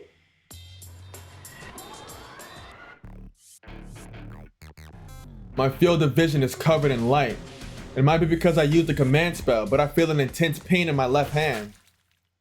Snit splat. I hear a fleshy noise followed by the sound of blood splattering. Pain again shoots through my hand. When I open my eyes, the command spell fades from my hand. An involuntary howl escapes my throat. Just as I lose command of my voice, the pain of my limbs spikes beyond my control. Ah yes, congratulations. You were bound to use your command spell if I kept your left hand free. You were babbling nonsense earlier, but you're no different from other masters when cornered. You're just a human who binds his servant with that curse. It won't stop. But how did it not work? The blood gushing from my left arm won't— oh, she cut my hand off! With a wound this big, it'll never stop. To make you use your command spell, in this hunt, I have fulfilled the condition that I set for myself. And the other would be to gouge out your eyes. But I shall spare you from that. I am more than satisfied hearing your cries of anguish. I will surely find the peak of my delight if I gouge out your eyes as well. The bleeding won't stop. My consciousness fades. Before I really die, I have to call Saber with my command spell. That is enough bleeding. Originally, I was going to gouge your chest out and end your life. But I shall hold back in honor for the fact that you put up a good fight. Archer's master should arrive soon. You may survive if you're lucky, but your brain will most likely not be able to function normally even if you do. I don't feel any pain. I bleed while suspended in midair. Saber, I have to call Saber. So she cut our arm off before we could use the command spell. Okay, that's clever. I'm not looking at this shit. Fuck you. She's gonna cut off our left arm regardless, so what the fuck is the point? None of these work. Let's try pulling out the nail. Then if I can pull out this nail stabbing my right arm, I throw away my weapon and reach towards the dagger in my right arm. You are brave, though you always pick the path of pain. But to her, everything I do must be as slow as molasses. The servant in black thrusts her nail towards me to pierce my left hand as well. I desperately swing my body to avoid it, but it's no use. The servant mercilessly thrusts a nail towards me right before my eyes. She is shot from the side by numerous light bullets. I fall to the ground. The bullet cuts the chain and I am unceremoniously dropped on my ass. Tohsaka! The servant in black turns around. She jumps to the tree branch and retreats like a beast. Emi, are you okay? As soon as Tohsaka runs up to me, she takes my hand. We have to stop the bleeding. Do you have anything to wrap around it? Oh, here's a handkerchief. It's probably clean since Sakura gave it to me. Great minds think alike, but it's better than nothing. We can make do with my towel after that. She takes my pulse while murmuring what sounds like a spell. It must be a styptic or a painkiller, since my right arm feels a bit better. Tohsaka diligently puts the handkerchief on my wound and wraps my right arm with a towel. Seeing her profile again confirms it. Tohsaka is as good a person as she's beautiful. Up until 3 days ago, she was just someone I admired from afar, thought of as a model student. Now that I've had a chance to get to know her, she's definitely far from that pedestal, but the person beneath it is still worthy of admiration. My heart's throbbing. My pulse is racing. Tohsaka is a good person. She's so close to me right now that we're about to touch. And she's so beautiful that I can forgive her for everything that's happened up until now. I can't think straight. Alright, this should be good for first aid. So, what was she? I tried to back you up since you were in a horrible situation once I caught up. I don't know either. I followed them here and got attacked. I concisely explained what happened. I decided not to say anything about seeing Shinji. You dumbass! It could have been my imagination, and even if it was him, I have no proof that it's connected with that servant. This nigga occasionally pisses me off. Don't make that face. I couldn't tell who she was, but she's a servant, right? Then that means there's a master other than us. Yeah, I knew there was another master, but they finally made a move. Tohsaka sighs. Huh. Seemed like Tohsaka had already realized about the third master a while ago. In that case, is that master the one who attacked the female student? Wait, Tohsaka, what happened to that girl? She's doing better. She's sleeping in the nurse's office, so she should be alright. Okay, that's good. I sigh with relief. Then that means all the pressing matters have been solved. So all that's left is... What? What's with that look? Just so you know, I wouldn't do anything like what you're thinking. I don't know how she misunderstood. Tohsaka sometimes makes some weird misunderstandings. Hey, I know that. Of course you wouldn't do such a thing. What I want to ask is if you want to continue. Do you want to keep fighting or not? Hearing that, Tohsaka freezes. Wonder how long that lasted. Tohsaka glares at me once, and then hangs her head in defeat. I mean, okay. But it sure was uncomfortable with you making the face like that so close to me. Tohsaka, so what are you gonna do? We're done here. This is it for today. I'm not in the mood anymore. And now I owe you for another thing again. She stands up and dusts her knees. Let's go. I'm sure it hurts, but bear with it until we get to my place. Tohsaka offers me a hand. I tilt my head and look into Tohsaka's eyes. I said we're going to my place. You can't heal that wound by yourself. Oh, well, that's true, but why? There's no reason. You'll die from necrosis if we leave that wound be. It'll be my fault if you can't move your arm anymore. Huh? No, wait. I don't get it at all.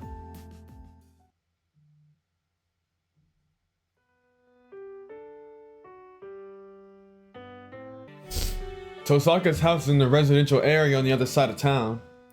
There are Western-style houses near the top of the residential area, but I've never been there. I know of the area, but I don't have any first-hand experience. It's basically unknown territory. Then, this is the famous Western-style mansion at the top of the hill, the home of Tohsaka, a maid with a prestigious lineage. I look up at the mansion dumbfounded. Well, I'm used to seeing things like this because of Shinji's house, but this has its own aesthetic. Emiya, the entrance is over here. Oh yeah, right. I clear my throat and follow after Tohsaka. Man, it's understandable how to be wary of entering another master's home. It's understandable to be wary of entering another master's home. But the real thing throwing me for a loop is the thought that it's Tohsaka's place. She gonna let me pipe? So, this is the Tohsaka household's living room where Rin Tohsaka spends her daily life. I don't get how people live in places like this. Like that, it just looks so like, I don't get it. It looks so boring to me. Like, I don't know what to say. It just looks so boring to me. Like, what do you do in that living room? Do you just sit on that couch and read? Like, I fuck with books. Like, I like to read. So that's not really an issue. But like, is that all you do? Like, you have all those chairs. Nobody's sitting in them bitches. You got all these paintings and shit. Like, you got a big ass clock right there. It just looks like boring to me. Show me your arm. She gets straight to the point. Thanks. I sit on a chair and put my right arm out. She takes off the towel that was wrapped around it. Feels like she's even closer now than before. With Tohsaka sitting to my arm right in front of me, I can't help but notice how beautiful her black hair is. Makes my heart beat faster. Huh, that's weird. The wound is smaller than earlier. Did you put some self-healing spell on yourself? Huh? No, I definitely did not. Really? But take a look at it. Your wound is already pretty much healed. I didn't say anything about it. I didn't say anything about it being pretty. Wait, what did you say? I said your wound is pretty much healed. All I did was stop the bleeding, so it shouldn't be like this. But I don't know anything about that. You sure? There was something like this before, but you really don't have a clue? Wait, I'm even more confused. Something like this happened before. When? It was the other day. When Berserker attacked, a piece of glass pierced your back, right? After that, your wound healed without me having to do anything. Well, I thought it might be your own magecraft, but you're not that skilled. Yeah, fuck you. I'm not up to your standards, but what does this mean? I've never had such a thing happen to me before. The only thing I can think of is the contract you made with Saber. I don't know what kind of contract you formed, but there's some servants that make their contract. But there's some servants that make their contractor immortal. Saber's healing powers might be flowing inside of you too. Then as long as I'm in contract with Saber, then even if I get hurt, I'll be fine. Well, that's what it would mean, but you shouldn't rely on it. Saber's the one healing your wounds, so that would mean you're consuming her magical energy. And more to the point, it's a power to heal wounds. It doesn't bring you back to life. If you die, you don't get another chance. So don't do such a reckless thing again. While she says all this, before I even know it, she's finished her treatment and rebrandaged my arm. She taps my arm and stands. Well, I'll go get us some tea. Do you want sugar or milk? Huh? Well, neither for me.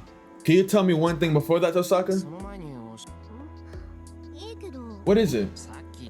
What you were saying earlier, about how there's one other master and that they're up to something. Oh, that. Oh yeah, you wouldn't be able to notice the bounded field, huh? To put it simply, there's one other master at school, other than you and I, who's been doing things like what we just saw. The image of the collapsed female student appears in my mind. She was pale and she would have died if Tohsaka didn't run over to her.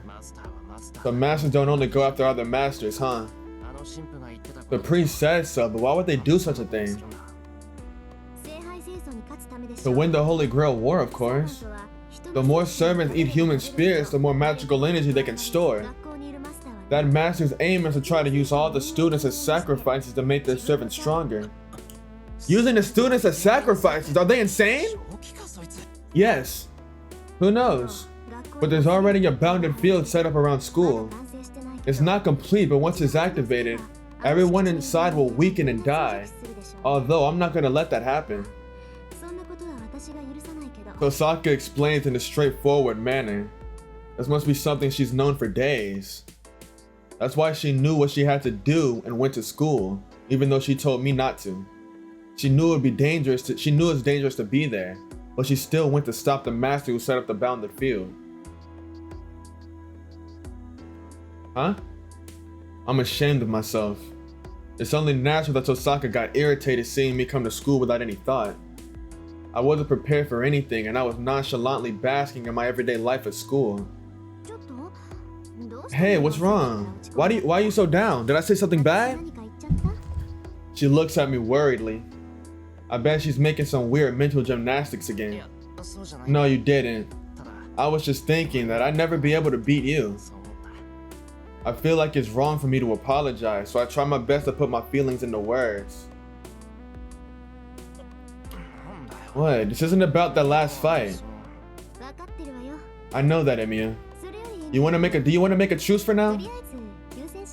Then she made a surprise attack on me with a smile that makes my heart jump. You mean between us? Yeah. The master hiding at school is definitely acting out, and they know about you too.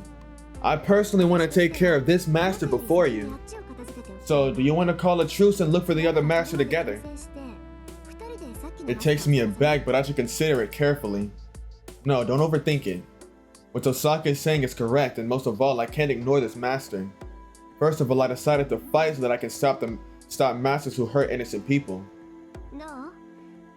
What do you think? I don't think it's a bad proposal. Yeah, it's promising if I can get your help. Hold on. Doesn't mean I'll be helping you. We just promised on a truce. I see. So it doesn't mean that an enemy of your enemy doesn't mean an enemy of an enemy is your ally, huh? Nope. But you can trust me until then. I'll have your back as long as you don't betray me. She declares. This is so like her, and I'm genuinely grateful for this good fortune. Then you can count on me. I look forward to working with you, Tohsaka. I nod and hold my right arm out.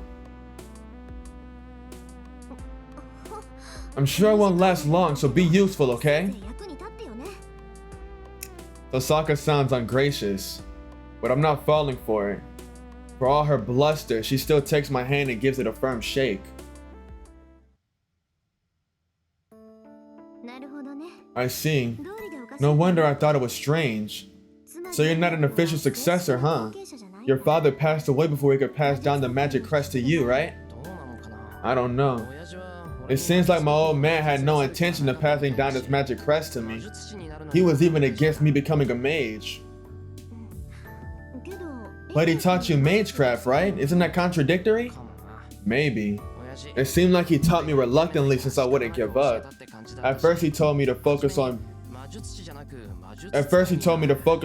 a spellcaster rather than a proper mage. We talked about unimportant stuff for a while. If we're in a truce, I want to know about your family. Since Tohsaka asked me that, we started talking about how I learned magecraft. Kiritsugu Emiya was a lone wolf mage, an outsider to this region. By contrast, Tohsaka's family has a prestigious lineage that manages this land. Normally, a mage from outside must show some good faith to the mage that keeps the land they stay in, but Kiritsugu didn't do so. Actually, he hid the fact that he was a mage. It seems that Rin Tohsaka is the head of the Tohsaka family. She's the manager of this area at her young age. She was entrusted with it 10 years ago, and she said that it's only recently that she's actually been able to protect this land. For that reason, the Tohsaka family was unaware of Kiritsugu Emiya's existence, or his son for that matter. A spellcaster, huh? So you really are an amateur. You don't have any knowledge other than the magecraft that you can use, right? Yeah, that's right. I can only use strengthening. The only things I know about are the names of a brief overview. Are the names or a brief overview. I only used strengthening on that desk to use it as a shield. And that was the best I'd ever managed. What? Are you serious? Why are you telling me something like that? Then she gets mad for an entirely different reason. Is that something to get mad about? Well, I'm not mad, but look, Emiya, we are cooperating, but there's still things we have to keep secret, right? We should be hiding the scope of our power. Most of all, a mage needs to keep their magecraft hidden at all costs. Really? There's no use hiding anything now, right? It's true that we can't be telling people, but you're a mage. But there's no problem if I tell you. My old man said that magecraft is not something to hide desperately no matter who the person is. What? Your father seriously said such a thing? Yeah. I guess he wanted to tell me not to be bound by the rules. He always told me that I didn't need to learn magecraft and I could quit whenever I wanted to. Tohsaka grits her teeth. I don't know what she's so irritated about, but Tohsaka radiates hostility like never before. Don't be ridiculous. Your father is not a mage. If you were trained by someone like that, I wouldn't approve of you being a mage either. Tohsaka, calm down. Why are you so mad? Well, I know I'm no mage compared to you, but my old man was a great mage. That's not it. That's not what I'm trying to say. What I can't stand is that... That what? She got herself worked up, but having said that, her anger seems to dissipate. I'm sorry, I was wrong. Everyone is trained differently. I'm proud of myself, so I don't have the right to tell you what... I'm proud of myself, so I don't have the right to tell you what's right or not. I don't get it. Was there something that bothered you? Like my old man's way of teaching, or is it my lack of experience? Yeah. I have complaints about your inexperience. How you've been trained for years but only know strengthening. Or how you tell me your weaknesses. Tohsaka smiled suggestively. I think I just felt a chill run down my spine. Look, I get it. But there's nothing I can do about it. I'm only good at strengthening, and my old man passed away. There was no way for me to learn anything else. ええそれが Yes, that's the limit of a lone mage. Mages don't know when they're going to die, so that's why they pass down their magic crest and join the association, right? 私が頭に来たのはね What I got angry about is that your father didn't try to do any of that. 魔術師の魔術 A mage's craft isn't theirs alone. 魔術ってのは Magecraft is the sum of each mage's life that is passed down from parent to child over many generations. So that responsibility is no longer one だ person's. からそれを教わる So the first condition to be taught magecraft is to pass it down to future generations. A child who's born into a mage's family instantly becomes a successor and an inheritor. 私たちはそのために We were born for that purpose and to die for that purpose. 魔術師の子供は A mage's child isn't meant to be a human in any way. No, it's the duty of a mage with a lineage to change what is born as a human into something else through many years of hard training. だから意味や I'm trying to say your father isn't a mage. Your father prioritized being a parent over being a mage. 親を取ったのよ She explains without making eye contact and looks away. To be honest, I don't know why Tohsaka's mad. How Tohsaka felt being raised in his house. What kind of training she went through as the daughter of a mage and how much she had to sacrifice. No matter how hard I try to imagine, I'll never be able to be like her. なあ登坂 Hey Tohsaka, もしかして is that why you saw me as an enemy? Since I don't have the mindset of a mage? としての そうよ That's あ right. なたのことは嫌いじゃ It's not that I hate you, but I can't approve of how you carry yourself. だからその So that's why I had to teach you a lesson. Is that bad? まあいいや Well, it is bad actually, but I appreciate the warning. 今日のことがなかったら If it wasn't for that happening today, I wouldn't have noticed the master at school. I wouldn't have been able to cooperate with you. I stare at her in affirmation. Tohsaka groans uncomfortably. もう Jeez, why is a guy like this Saber's master? Her complaint really comes out of left field.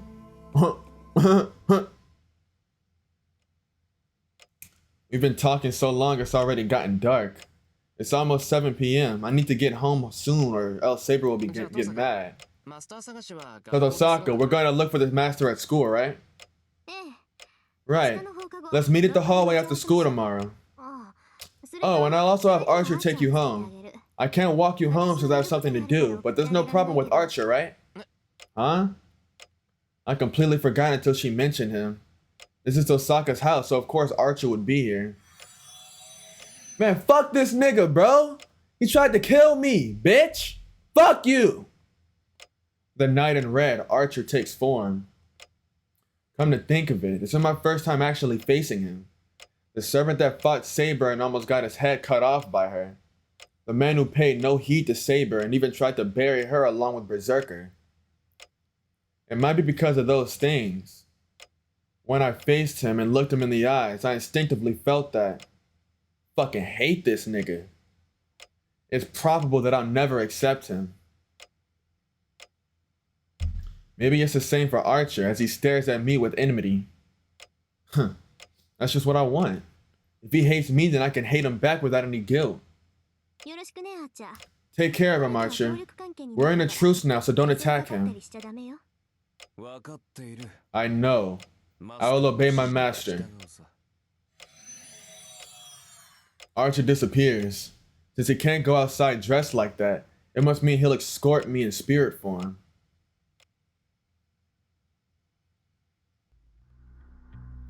I walk through the darkening town. It's not yet 7 p.m., so there are still people around. I don't think an escort is necessary, but I have no reason to turn down their goodwill. But maybe I should have declined. I feel on edge. The goosebumps on my skin are going crazy and I feel like I'll hurl from the tension. I feel hostility piercing my back. The invisible guard is the most cautious of me. The person he's supposed to be protecting. What the hell kind of protection is this? The sensation is being caused by him. My very nerves are being worn out by this guy behind me. この辺りでいい Around here is fine. あんまり近づ Things might end up like last time if you get any closer. I tell the presence behind me. Archer doesn't answer.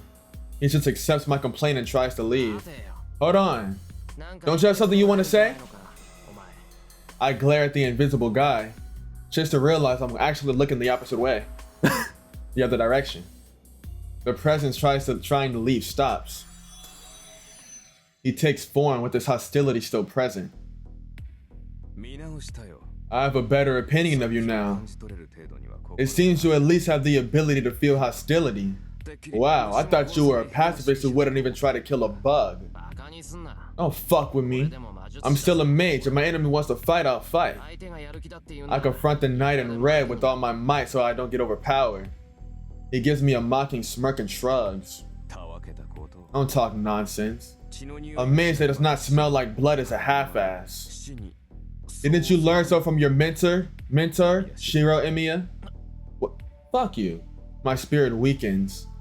Yeah, Kirisugo certainly said so. Mages are stained with blood. It doesn't matter whether you hurt others or not. Even if you don't do it yourself, the path moving forward is paved with blood. That's why Kirisugo said not to become a mage. Are you saying you don't smell blood on me? Of course not. You're not fit to be a master in that regard either. You're way different from Rin. What do you mean? You saying you can smell blood on Tohsaka? Yes. She's a bit too nice, but she's merciless when she has to be. She wouldn't be going around looking for masters every day if that wasn't the case. Looking around for masters every day. That means she's fighting other masters. It's not like she's done. It's not like she's done once she finds them, then. So Tohsaka's doing stuff like what happened today all the time. The incident at school. The same thing as what happened in the woods. Of course not. I would hope that something like this wouldn't happen again. It seems that even a mage with that much willpower and ability goes back to acting her age when she's facing you. First of all, she does not need to cooperate with you and with the skills that she has. Yet she still does meaningless things. I am against this cooperation. But well, hell if I can do anything about it. Servants obey their master. Isn't that right, Shirou Emiya?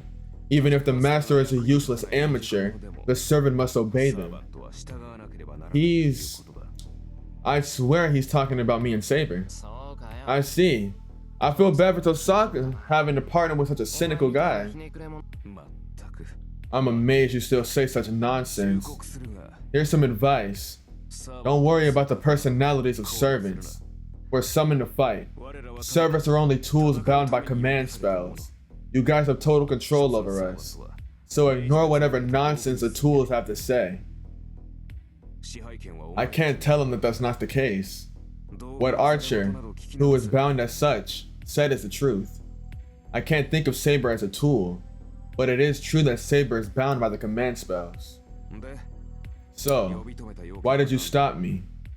There's no way it's something stupid like trying to be friendly. There's no reason. I just didn't like him, so I needed to complain. Oh yeah, Archer. Do you want the Holy Grail too? I asked an oblivious question in desperation. Then, the Holy Grail? Oh, that awful treasure chest that grants wishes, huh? I'm not interested. My wish can't be granted by such a thing. The knight in red declares, his disdain obvious. What? That's contradictory. Servants desire the Holy Grail. Isn't that why they answer the call of their mage to become a servant? Wait, that's messed up. Why else would you become a servant? Over the course of events, I had no other choice. I do not have free will. Do you think servants answer the call by their own will? What? Don't have free will? Does that mean that he was called against his will even though he's not interested in the Holy Grail? I'm in the presence of a real genius here. Have you ever thought about it? Get it? Servants are the ones being called, not the other way around. They don't get a say in the matter. Heroic spirits responds to another's will. They aren't the ones reaching out. We became heroic spirits because of past achievements. Our legend is passed down to the generations, and will become support for people in the future. But do you think that heroic spirits would really wish from the bottom of their heart just to be of help to humans? Well, I don't know. If they are called heroic spirits, then they must be noble to some degree. That's why I have the impression of them protecting people. But that's not the case for many of the servants that I've encountered. That's right. Heroic spirits do not have any will to start with. Heroic spirits are there just to help protect people. We're only summoned when there is some inconvenience, and we disappear after everything is settled. We exist, but we don't really. We save humanity, but ultimately go unrecognized. We're just a convenient guardian. It is all over once we become one. Our will is stripped, and we become nothing more than a cleanup crew for humans thereafter. What? Summoned only to disappear. Heroic spirits are tools without a will. It can't be true. You and Saber both have your own will. Well, you might have been summoned against it, but don't you have a choice after you've been summoned? Like how Saber turns down things she doesn't want to do? Of course. We're servants. I don't know who made this system, but this war is well made. It gives what ought to be just a fractional part of the heroic spirit a full form, and allows that to act as the completed being. The moment heroic spirits are given bodies, they can regain their humanity, along with the desires and regrets they once had. That is why servants seek the Holy Grail. We should be able to clear our regrets with the Holy Grail, and it'll let us stay in this world as humans, even if it may be for a short while. Stay here as humans. That must mean that they can be free as an individual and not as a servant. In addition, the Holy Grail has the power to grant wishes. If it means that they can grant wishes they had before they died, then it makes sense for servants to cooperate with their masters. So the Holy Grail is a miracle that came out of nowhere to the servants' heroic spirits as well. Then why? You say you don't need something like the Grail, but you can fulfill a wish that couldn't come true. And you can quit being a servant. It's simple. I have no wishes that couldn't come true. Huh? I'm different from the others. I fulfilled my desire, died, and became a heroic spirit. That's why I don't have any desires that I wish to fulfill, nor am I interested in staying here as a human. That must be the same for your servant. Don't be stupid. Saber said she needed the Holy Grail. She's not like you, a servant with no objective. Like me, objective. Archer murmurs, stunned. I wonder why. He was just muttering to himself, but I felt a chill. It's like the same whether you have an objective or not. It's the same whether you have an objective or not. Ask your servant if you're curious. While Saber's objective is the Holy Grail, she would never use it for herself. In that regard, she is ideal as a guardian, a literal slave. If you are to be her master, you must never forget what I've just said. His presence disappears. The knight in red hurls spiteful remarks until the very end as he leaves.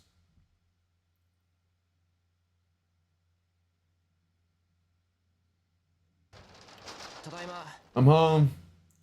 Even though I don't really feel it, I try to carry on with my normal routine. It feels like a lot is going on in the living room. I bet Fujine is watching TV and Sakura is preparing dinner. Saber, is she in the living room? I shake my head when Archer's words flash through my mind. I don't know what he wanted to say, nor I don't know what he wanted to say, nor do I want to know. But it's stuck in my head and I can't ignore it. A familiar called a servant. His honest opinion, scorning heroic spirits like they were merely a cleanup crew.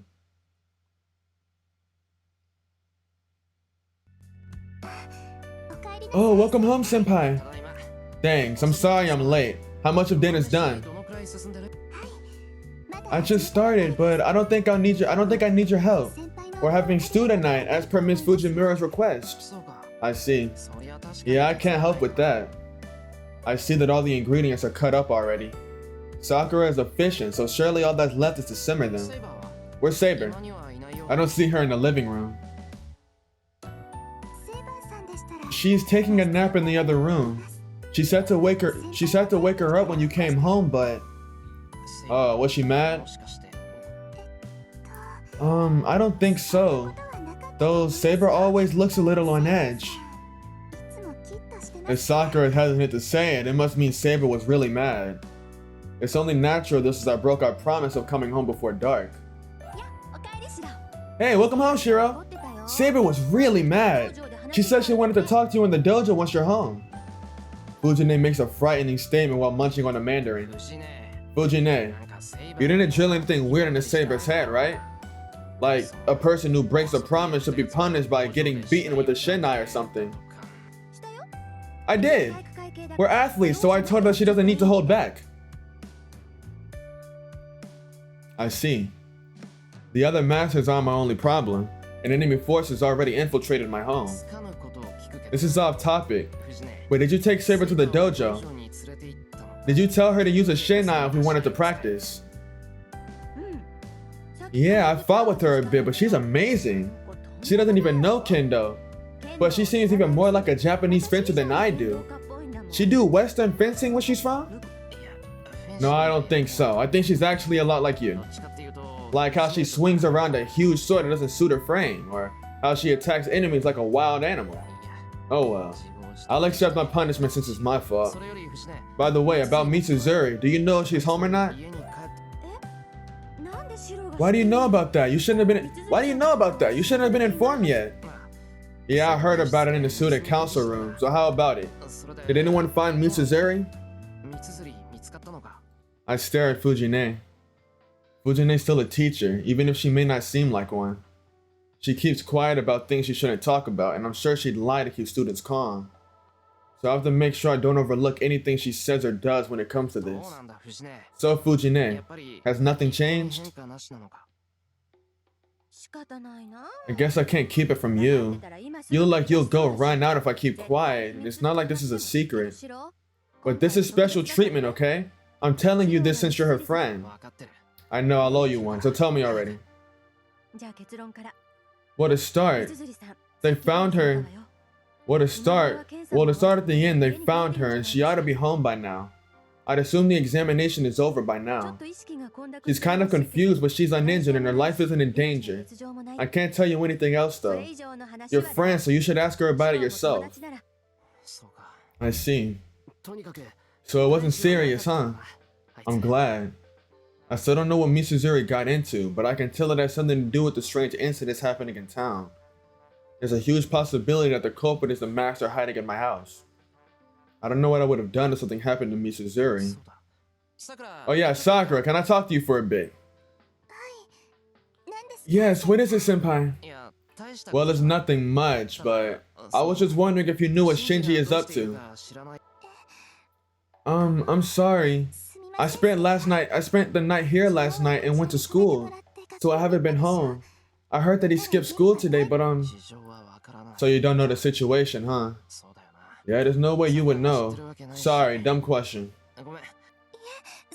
No, it's okay. I know my brother more than anyone else, so I should know why he skipped, right?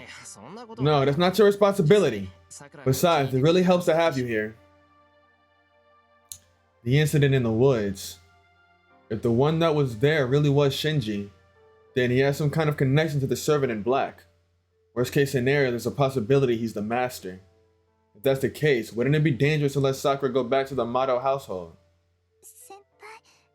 Senpai, what does that mean? Sakura, spend the night here tonight. You can use Fujine's clothes if you don't have any spares. Senpai, is that, I feel better about it if you can stay here for a while if you can. If you can stay here for a while if you can. Well, you can go back home if it really is that much of a pain. Oh, right. This is really coming out of nowhere for her. It really puts her on the spot, too. Sorry for being so pushy about this. I bow my head in apology. Then... Okay, I'll take you up on your offer. Sakura nods and agrees so quietly that it blends in with the sound of the brewing stew. Why is the Tsukihime music in the background? Like, are they just playing the whole fucking soundtrack? Like, it keeps changing from song to song.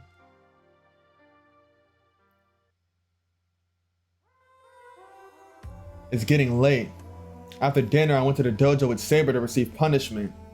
Saber called it training, but I swear she was just bullying me. And when we finished, it was past 10 p.m.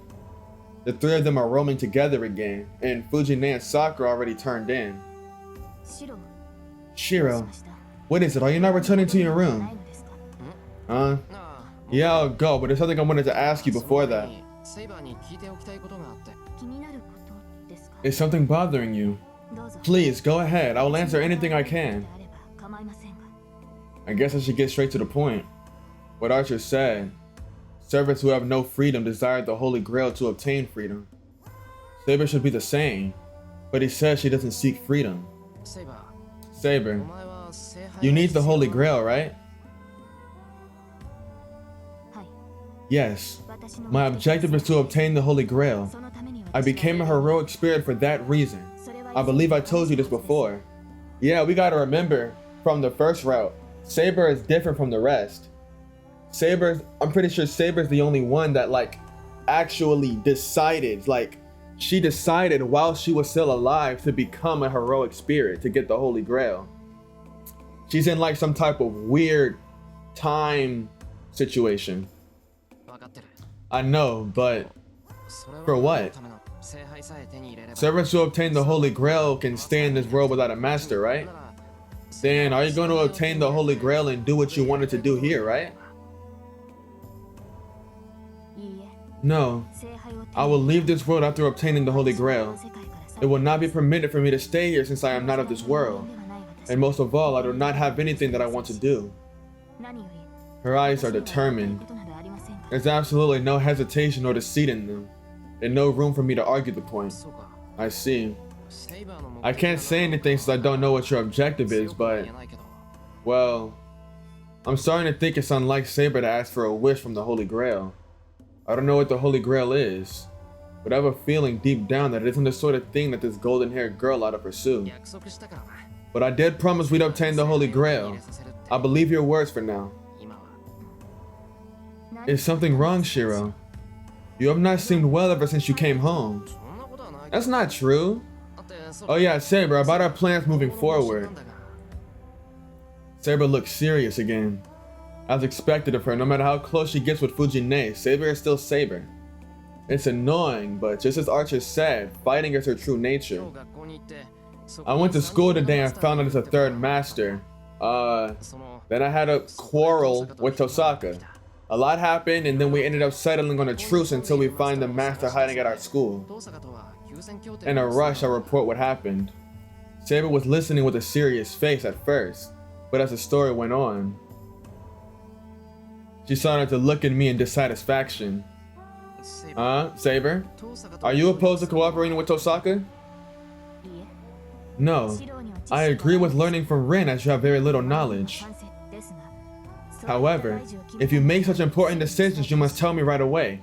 Consulting me beforehand would have been preferable as well. With reproach in her tone, Saber stares me down. I'm ashamed of myself since she's absolutely right. Then you will cooperate with Rin to search the school starting tomorrow. Guess that's how it'll be. I'll call for you if we find something odd, so stand by here until then. It is too lenient of a plan, but it'll be perfect until you get used to battle. So for the time being, we'll be going after the master to set up the bounded field at school? I nod, after thinking for a bit. Allow me to confirm. After we defeat the master hiding at your school, your truce with Rin will end, and you will go back to being enemies. Is that correct? Saber asked to make sure. Well... wait, I don't need to save. I don't think it matters. But it's like... you really can't say for sure. Like, both of these are basically saying, like, I don't really know. I guess that's how it'll be.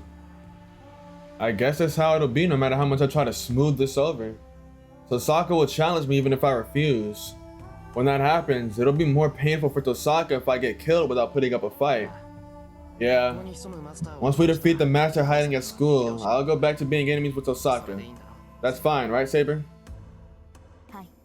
Yes. I have nothing else to say if you understand that. Let's cooperate with Ren and have you build up battle experience. Saber bows and dismisses herself.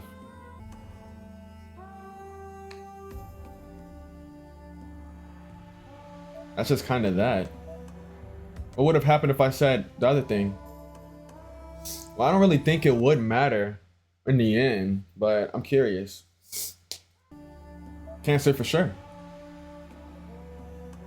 I can't say for sure. Look at the flowchart. I can't say for sure.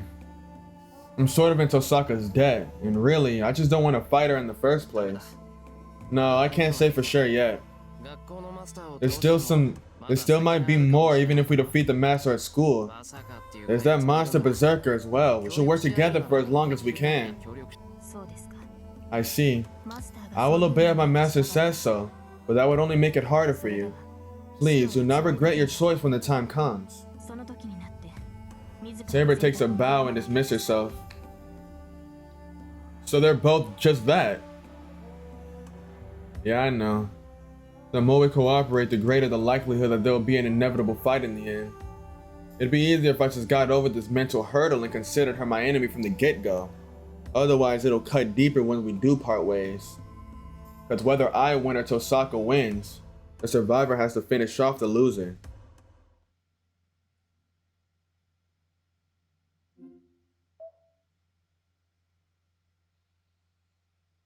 Does it matter what I chose? 6.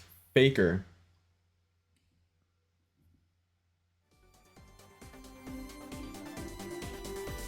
That's the end of the episode, guys. If y'all enjoyed, like, subscribe, leave a comment, I read them all, type into the next one.